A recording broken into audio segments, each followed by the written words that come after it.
নতুন পাতা, সত্যের পথে সবার সাথে।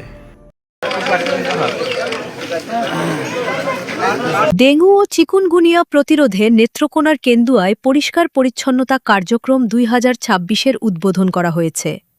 মঙ্গলবার 25 আগস্ট সকালে উপজেলা প্রশাসনের আয়োজনে উপজেলা পরিষদ চত্বরে এ কার্যক্রমের উদ্বোধন করেন নেত্রকোনা ৩ কেন্দুয়া আটপাড়া আসনের সংসদ সদস্য ডাক্তার রফিকুল ইসলাম হিলালি।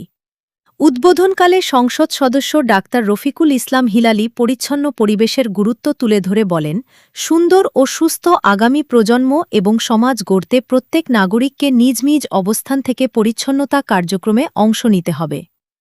পরিচ্ছন্নতা শুধু একদিনের কর্মসূচি নয়, এটি আমাদের নিয়মিত অভ্যাস ও সামাজিক দায়িত্ব। তাই পরিচ্ছন্ন ও সুন্দর কেন্দুয়া গড়তে তিনি সবার সম্মিলিত সহযোগিতা কামনা করেন।